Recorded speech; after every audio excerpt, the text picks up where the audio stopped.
날이었어요. 예수 그리스도께서 복음을 전하시는데 한 젊은 청년이 예수 앞에 나왔습니다.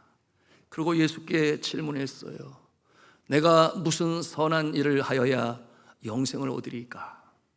그때 예수 그리스도께서 그에게 답하셨습니다. 계명을 지켜라. 하나님의 말씀을 지켜라. 특별히 십계명으로 예수 그리스도께서 강조하셨습니다. 살인하지 말라, 간음하지 말라, 도적질하지 말라, 거짓 증거하지 말라. 그런가 하면 내 부모를 공경하라. 주께서 말씀하셨습니다. 내 이웃을 내 자신과 같이 사랑하라. 그럴 때 이 청년이 다시금 예수님께 답하기를 제가 이미 지키고 있습니다. 더하여 할 것이 있나이까? 이렇게 또 질문했습니다. 그때 예수 그리스도께서 그에게 답하신 내용이 오늘 본문에 있습니다. 21절 말씀인데요, 우리 같이 함께 보도록 하시겠습니다. 시작. 예수께서 이르시되 내가 온전하고자 할진대 가서 내 소유를 팔아 가난한 자들에게 주라. 그리하면 하늘에서 보화가 내게 있으리라. 그리고 와서 나를 따르라 하시니 아멘. 그때 청년이 자신 없어 했습니다. 그의 마음에 오히려 근심이 되었습니다. 그 이유에 대해서 22절에 말씀하고 계시니 그 청년이 재물이 많음으로 이 말씀을 듣고 근심하여 가니라. 좀 이해가 되지 않지 않습니까? 재물이 많은데 왜 나누지를 못할까? 우리가 이런 생각을 가지 않을 수가 없어요. 성도 여러분, 이 재물은 언제고 우리 신앙생활에 있어서 시험의 잣대가 됩니다. 이 청년의 재산 중 얼마를 나눠줘야 할지 예수님은 언급하지 아니하셨어요. 그 전 재산의 50%를 팔아서 나눠야 할 것인지 또는 100%를 드리라고 하시는 것인지 여러분, 이에 대한 언급은 없는데 이와 비슷한 처지에 있었던 삭개오의 모습을 우리가 상상해 볼 수 있습니다. 여러분, 이 세리였던 삭개오는 많은 사람들로부터 따돌림을 당했어요. 그런데 그는 예수님의 은총을 받기를 원했습니다. 예수 그리스도께서 그를 외면치 아니하셨죠. 친히 만나시고 친히 그 집에 거하시겠다 하시니 그가 감동이 되었습니다. 그러므로 예수님이 뭐라고 말씀하시지 아니하셨는데 그가 예수님 앞에 뭐라고 고백을 했습니까? 누가복음 19장 8절에 있는 내용이에요. 제가 읽겠습니다. 주여 보시옵소서. 내 소유의 절반을 가난한 자들에게 주겠사오며 만일 누구의 것을 속여 빼앗은 일이 있다면 네 갑절이나 갚겠나이다. 자신의 재산의 절반을 어려운 자들을 위하여 나누겠다 그랬어요. 그런가 하면 자신이 속여서 빼앗은 것이 있다면 4배로 갚겠다, 이렇게 주 앞에 약속을 하니 예수님이 많이 기쁘셨어요. 그 모습을 보시며 기뻐하셨습니다. 그러므로 그를 축복하여 말씀하시는데 뭐라고 말씀하시는가? 누가복음 19장 9절에 있는 내용인데 우리 함께 읽도록 하겠습니다. 시작. 예수께서 이르시되 오늘 구원이 이 집에 이르렀으니 이 사람도 아브라함의 자손이미로다. 아멘. 오늘 구원이 이 집에 이르렀다. 우리는 너무나 대조적인 이 두 사람의 모습을 말씀을 통해서 대하는 것입니다. 성도 여러분, 예수 그리스도께서 이처럼 삭개오를 칭찬하실 때 우리가 배우는 영적 교훈이 무엇이겠습니까? 여러분, 믿음의 사람들의 재물관에 있어서 가장 먼저 우리의 가슴에 새길 영적 교훈이 있다면 그것은 가진 것으로 말미암아 어려운 자들을 돕는 것, 그것은 주를 기쁘시게 하는 것이다. 그리고 같은 모습을 주님은 기뻐하셔서 더 많은 것으로 갚아주신다 하는 것을 바로 이 모습을 통해서 우리가 배우는 것입니다. 그런데 오늘 본문에 등장한 이 청년은 예수님의 그 바라심이 오히려 근심이 되었어요. 무엇 때문에 그랬을까요? 성경은 그 이유에 대해서 22절에 분명히 말씀하고 있는데요, 앞에서 나왔지요. 그 청년이 재물이 많음으로 이 말씀을 듣고 근심하여 가니라 그랬어요. 그 이유는 엉뚱하게도 이 청년은 부자였기 때문에, 부자라면 더 나눌 수 있는 거 아닌가, 뭐 이런 생각을 우리가 갖지 않을 수가 없습니다. 그런데 청년은 그렇지 아니했어요. 이와 같은 모습을 볼 때 여러분 중에 그렇게 생각하실 수 있을 거예요. 내가 부자라면 절반을 나누어서 삭개오처럼 나눠줄 수 있을 거야. 예를 들어서 나에게 약 100억 원 정도가 있다면 부자지요. 부자.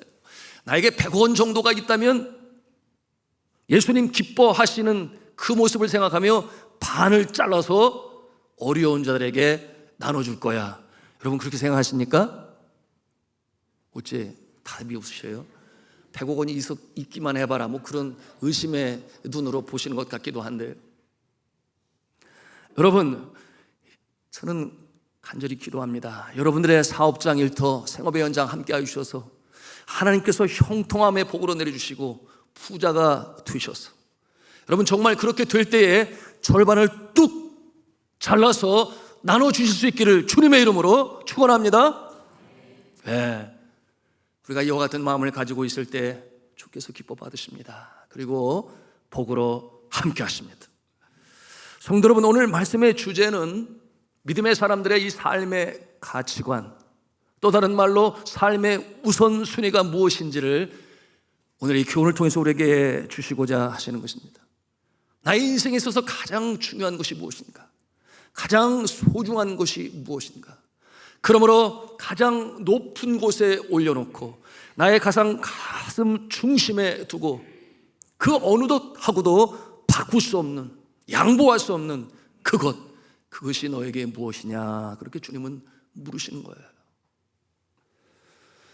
여러분, 여러분의 삶 속에처럼 양보할 수 없는 가장 소중한 것은 무엇입니까? 여러분, 어떤 사람들 중에 3대 독자로 태어나서 아무리 시도를 해도 자녀를 보지 못하는 상태에 있는 사람은 아마도 자녀가 최고일 것이에요. 자나깨나 그 생각만 하면 기가 죽을 수도 있어요. 조상에게 부끄럽고 죄송하고. 여러분, 그런 가운데 아내가 임신을 했어요.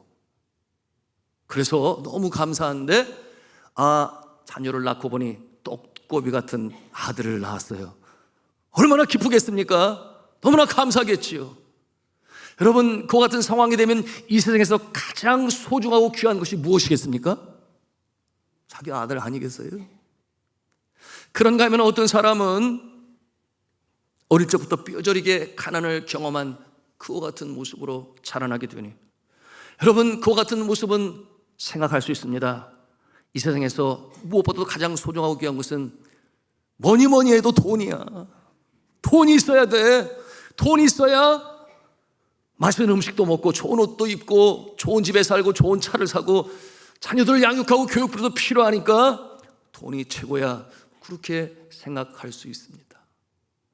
여러분, 이처럼 물질 중심의 삶을 살아가든지 아니면은 나에게 부족한 것을 얻을 때 그것이 가장 귀한 것으로 여겨 자녀 중심으로 살아가는 그 모습도 있는데, 그런데 예수 그리스도께서 오늘 말씀을 통해 우리에게 주시는 말씀이 무엇인가? 그 자녀를 내게 바쳐라, 그렇게 말씀하십니다. 그 사랑하는 자녀를 나에게 바쳐라 주님께서 말씀하신다면 여러분은 어떻게 하시겠느냐, 그 말이에요.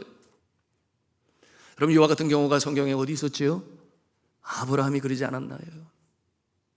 여러분이 아브라함에게 있어서 이삭은 얼마나 소중한 존재였습니까? 그의 나이 100세에 도무지 불가능한 그때에 그가 아들을 얻었다고 그랬어요. 그의 사랑하는 아내 사라의 몸을 통하여 유일한 핏줄이 되었으니 여러분, 그 아들을 바라보는 아브라함은 무척이나 기쁘고 감사했을 것이에요. 그런데 하나님께서 그에게 명하시기를 내 아들을 나에게 바쳐라, 그렇게 명하세요. 여러분, 이와 같은 이 하나님의 명령은 왜 그렇겠어요? 하나님께서 시험하여 명하셨다 그랬습니다. 내가 정말 그처럼 사랑하고 소중히 여기는 존재가 누구냐? 이렇게 물으시는 것입니다. 내가 그처럼 어여삐 여기고 소중히 여기는 아들이냐 아니면 나냐? 이와 같은 내용으로 주님께서 그렇게 명하신 것이에요. 여러분, 이 아브라함에게 물으시는 이 질문, 여러분, 이 상황 가운데서 아브라함은 즉각적으로 순종합니다. 주저하지 아니했어요. 그 다음날 모리아 산상을 향해서 그런 아들을 데리고 출발합니다. 그런데 오늘 이 젊은 청년에게 주님께서 말씀하시는 것입니다. 내가 부자구나.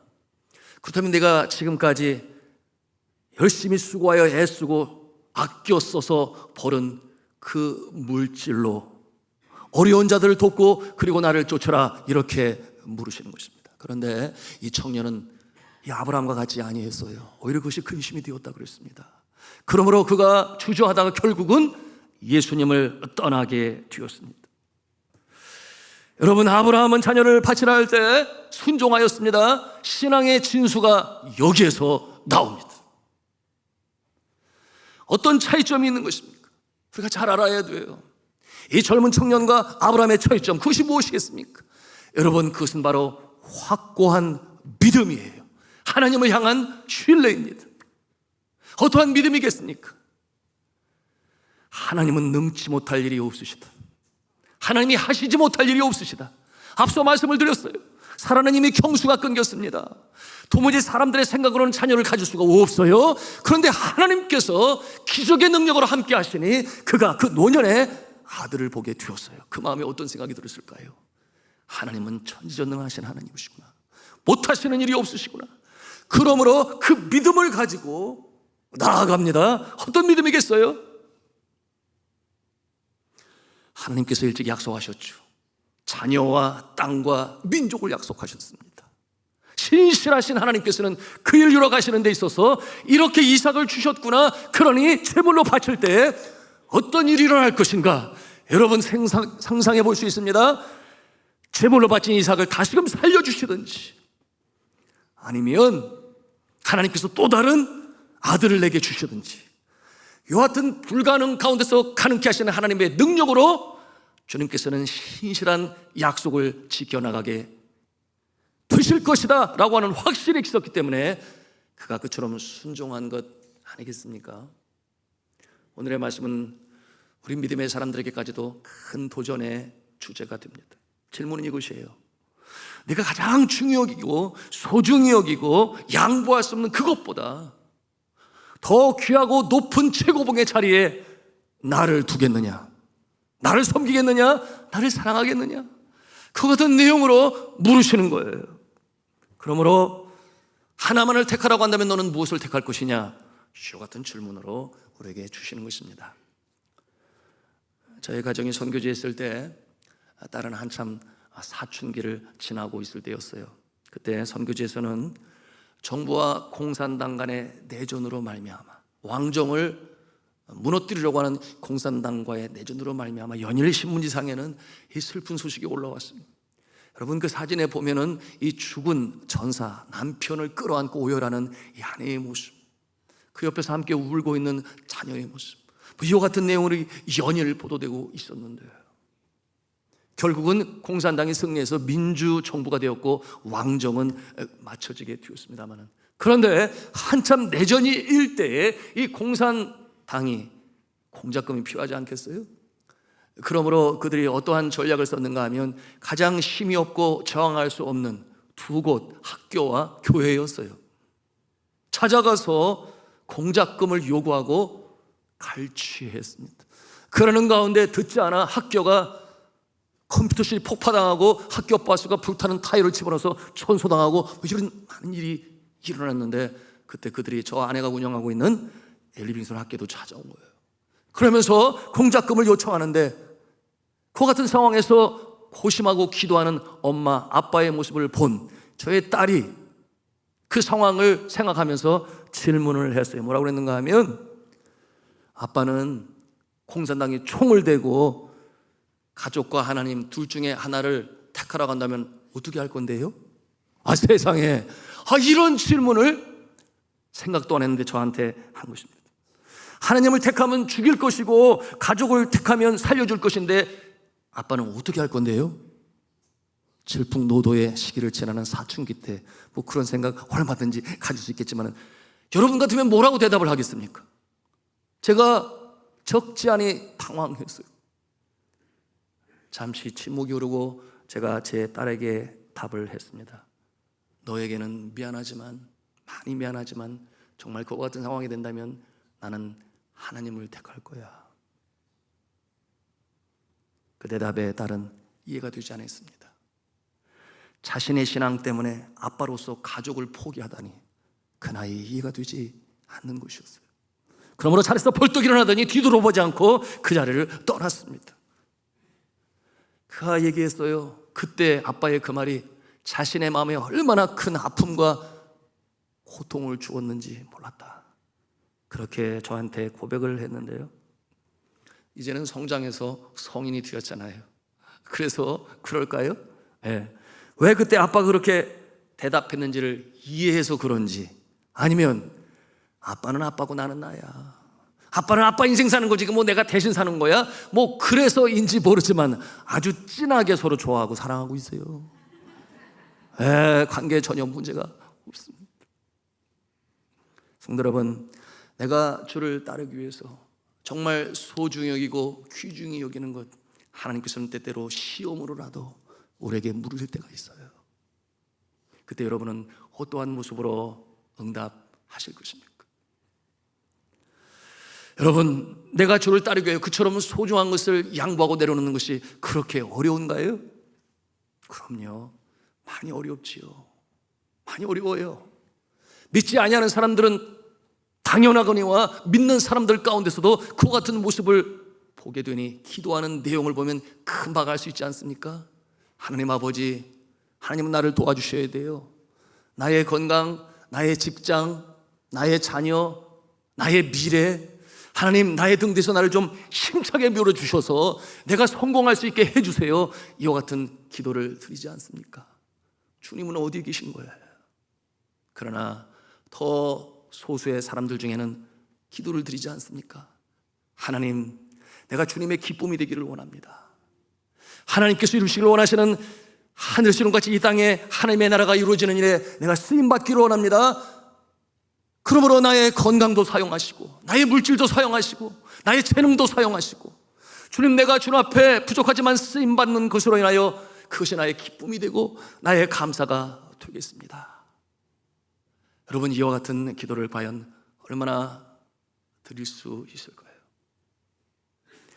여러분, 이처럼 주님 앞에 드리고자 하는 것은 하나님께서는 나의 영혼의 창조주가 되시고 그리고 내 생명의 주관자가 되시기 때문에 나를 구원하신 그 하나님께서는 이 땅에서뿐만 아니라 저 하늘나라에서도 영생 복락을 보장하시는 만군의 여호와 하나님 아버지시기 때문에 내가 주를 기쁘시게 하기를 원합니다. 신받기를 원합니다. 나의 소유주가 하나님이십니다. 그런 기도를 드리는 것 아니겠습니까? 그렇다면 아직 성숙하지 못한 예수님 곁에 있었던 제자들은 이 상황 가운데 어떻게 대응을 합니까? 이 젊은이는 고민하여 떠났다 그랬어요. 그 모습을 바라보는 제자들의 마음에 생각이 드는 거예요.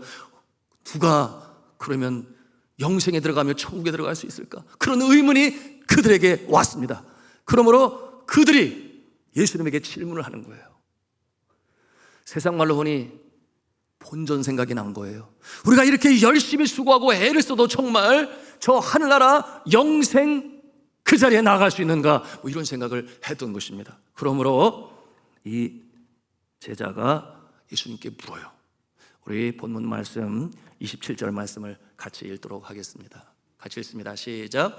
이에 베드로가 대답하여 이르되 보소서, 우리가 모든 것을 버리고 주를 따라 싸운다. 그런즉 우리가 무엇을 얻으리까?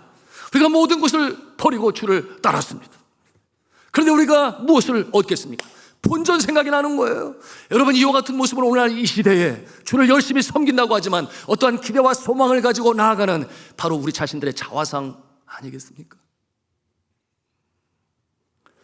모든 것을 버리고 주를 따랐습니다. 이게 무슨 뜻이겠어요? 저 청년은 그렇게 부자인데도 가진 것을 팔아 어려운 자를 돕지 못하여 근심하여 주를 따르지 못하고 떠나갔는데, 그런데 우리는 모든 것을 버리고 주를 따랐습니다. 그런데 주님, 그 대가가 무엇입니까? 이렇게 질문합니다. 사랑하는 성도들, 여러분이 정말 이처럼 주님 기쁘시게 하고자 하는 마음으로 모든 것을 버리고 주를 따랐다고 한다면 주님께서 여러분에게 어떻게 대답을 하시리라고 기대하십니까? 떼끼 녀석, 마땅히 해야 할 일을 해놓고서는 내가 너를 구원했고 은혜 아니면 하루도 살 수 없는 존재인데 너가 지금 내 앞에서 계산을 하자고 셈을 하자고 그러는 것이냐? 이렇게 하시겠습니까? 그러지 아니하세요. 여러분, 주님께서는 이와 같은 제자들의 질문에 그럼 그렇고 말고 내가 너희들의 수고와 헌신을 왜 잊겠냐? 내가 너에게 그만한 보응과 또한 상으로 함께 할 것이다. 이것이 오늘 주시는 말씀인데요, 함께 이 본문 19장 28절 말씀을 같이 읽도록 하겠습니다. 시작. 예수께서 이르시되 내가 진실로 너에게 이르노니 세상에 새롭게 되어 인자가 자기 영광의 보좌에 앉을 때에 나를 따르는 너희도 12보좌에 앉아 이스라엘 12지파를 심판하리라. 아멘. 주님께서 그러시는 거예요. 당연히 보상이 있지.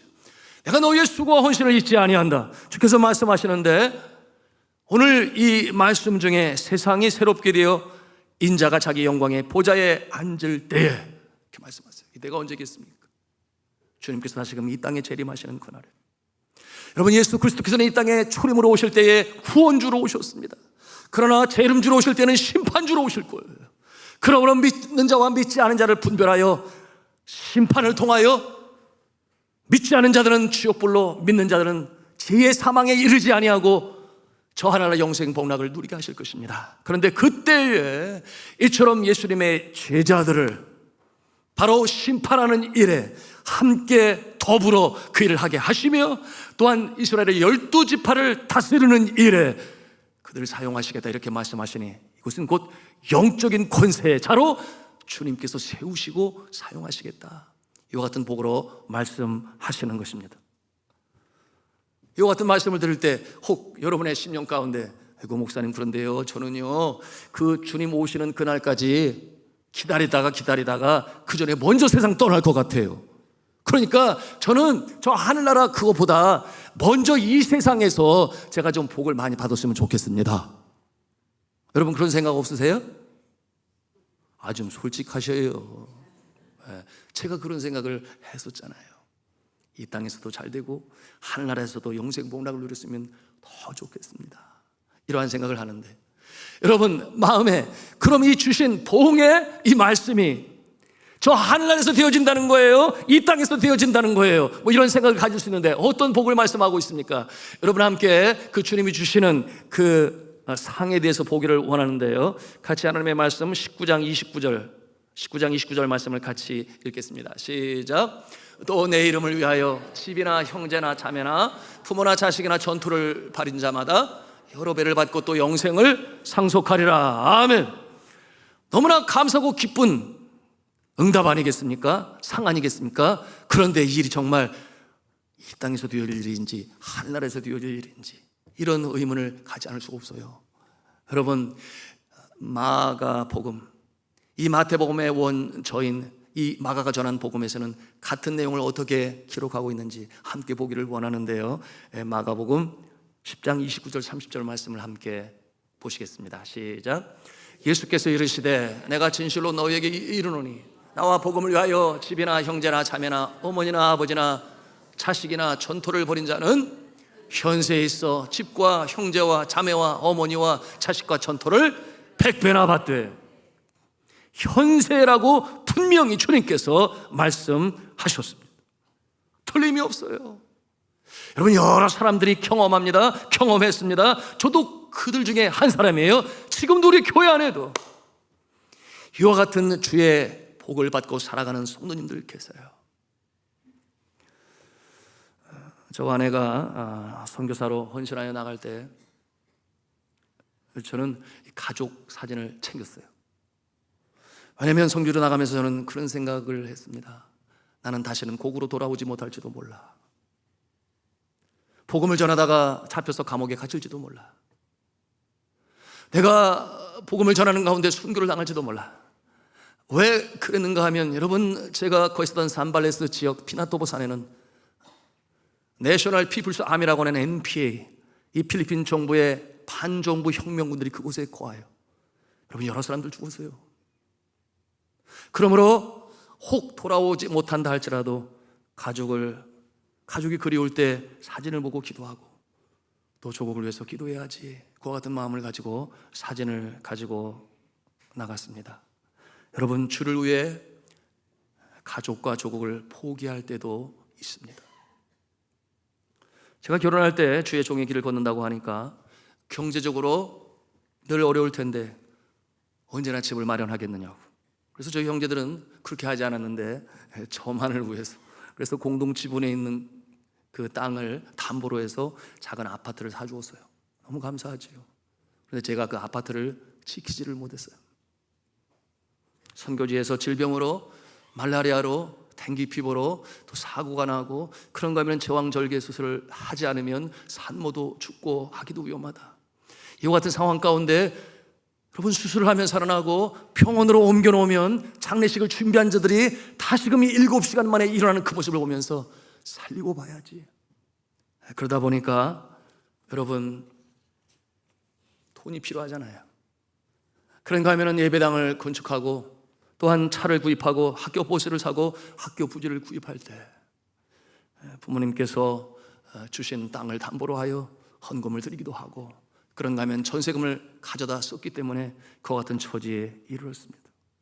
그런데 성경은 분명히 말씀을 해요. 또 내 이름을 위하여 전토나 집이나 부모나 자녀나 형제나 자매를 버린 자마다 현세의 여러 배를 받고. 여러분, 이 말씀이 어떻게 이루어질 것인가 저는 많이 궁금해했습니다. 그런데 선교지에서 지나는 가운데 여러분, 이와 같은 역사가 나타남을 제가 체험하게 되었으니, 여러분이 영적 가족을 하나님께서 얼마나 많이 붙여주시고 알게 하시고, 심지어는 영적 자녀들까지도 갖게 하시니, 복음을 전하는 가운데 말입니다. 그러므로 이 가족만큼이나 소중한 영적 가족들이, 여러분, 한 나라도 아니고 필리핀에서도 그와 같은 모습이 있어요. 그런가 하면은 저 네팔에서도 그와 같은 모습이 있었고, 미국에서도 그와 같은 모습이 있으며, 한국에는 말할 것도 없지요. 예? 이렇게 함께 영적 가족으로 오늘 살게 하시니 너무나 감사하고. 그런가 하면 여러분의 마음에 거처는요, 집은요, 뭐 이렇게 질문하실 수 있을지 모르겠습니다만, 잘 살고 있잖아요. 교회에서 사택으로 제공해 주시니, 롯데캐슬에 살고 있으니 이게 보통 큰 은혜요 특권 아니겠습니까? 네, 그렇게 살아가고 있어요. 그런가 하면 저는 네팔에도 집이 있어요. 네. 갑자기 눈이 동그래지시는 분이 있는데, 여러분, 네팔 학교 그 월세로 얻은 건물 꼭대기에, 4층 꼭대기에 제 집이 있잖아요. 살면은 집이지 뭐, 안 그렇겠습니까?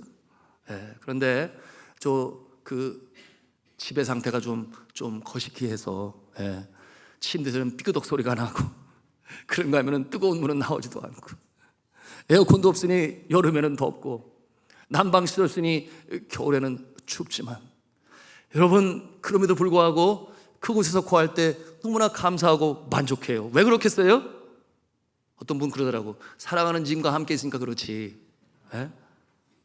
그거보다는 그처럼 주님 앞에 헌신으로 섬길 때 그 땅에 잃어버린 영혼들이 돌아오고, 예수 그리스도의 부르는 계절이 그 땅에 임하게 되니 드림으로 인하여 갖는 그 기쁨을 갖지 않을 수가 없어요.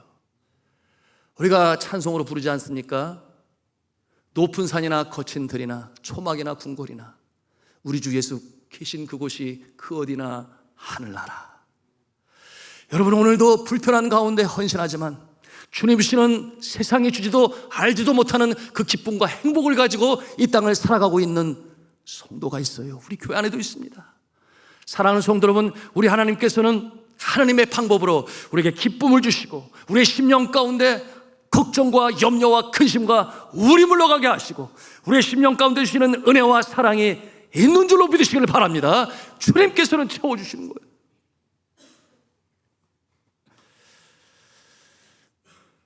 어느 날 우리 교회에서 가까운 신림동에 있는 교회인데, 그 교회 담임 목사님에게 전화가 왔어요.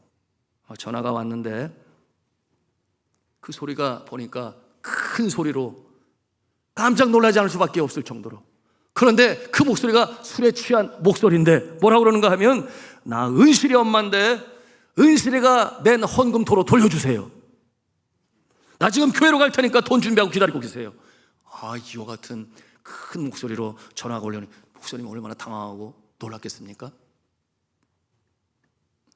잠시 목양실로 한 여자분이 술에 잔뜩 취해서 들어오게 되었는데요, 목사님의 책상을 주먹으로 꽝 치면서 빨리 돈 내놔, 이 목사 XX야, 이렇게까지 아주 욕설을 퍼부어 드렸으니 목사님이 깜짝 놀랐죠. 당시 이 은실이는 중학교 3학년 학생인데 23살에 홀로 된 어머니와 함께 그렇게 살고 있었어요. 그런데 그의 여름 교회 수련회에 이 은실 학생이 성령을 강력하게 체험하고 성령 충만하여 마음에 감동이 임하게 되니, 그때 교회 건축하고 있었을 때 내가 건축원금에 참여하고 싶은데, 그래서 3년 동안이나 어머니가 준 그 용돈을 쓰고 모으고 모아서 18만 5천 원을 다 교회 건축원금으로 드린 거예요. 근데 어머니는 그 돈이 있음을 알아요. 그래서 고등학교 들어갈 때 교복 사는데 그 돈을 사용했으면 좋겠다, 이렇게 생각을 하고 있는데, 이 딸이 그렇게 다 교회 몽땅 바치고 나니 그것이 부화가 나고 화가 났어요. 그렇게 행했던 것입니다. 이 어머니는 다방에서 일을 했고 교회에 나오지는 아니했는데요, 은실이가 모아둔 그 돈으로 그처럼 교복을 사야 되는데 할 수가 없으니 화가 났어요. 그때 이 목사님이 어머니를 진정시키면서 간절히 기도해 주었다 그랬습니다. 은실이와 은실이 어머니를 위해서 하나님 아버지 긍휼히 여겨주시고 하나님께서 복을 더하사 이 상황 가운데서 기쁨과 감사를 체험케 하여 주옵소서. 간절히 기도했는데, 기도를 하고 나니까 그래도 마음이 좀 누그러졌는지 뒤도 돌아보지 않고 문을 닫고 그렇게 사라졌습니다. 그 다음 날 이 은실이는 학교 가는 버스에 오르게 되었는데, 그 어머니로부터 맞은 그 손찌검으로 인하여 얼굴에 피멍이 들었어요. 그런 가운데 버스를 타고 가게 되었는데요, 다음 정거장에서 남자 한 분 어르신이 버스에 오르는 것을 보고 벌떡 일어나서 자리를 양보했다고 그랬습니다.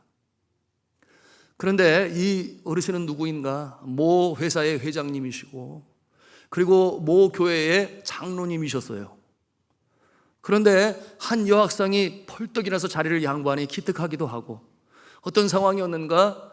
그날 마침 기사가 아파서 회장님을 자가용으로 모시지 못하니, 러시아 시간에 택시를 잡으려도 잡을 수는 없고 회의 시간이 다가오게 되니까 어쩔 수 없이 버스에 올라오게 되었는데, 이렇게 자리를 양보해 주니 마음에 감동이 일었던 거죠.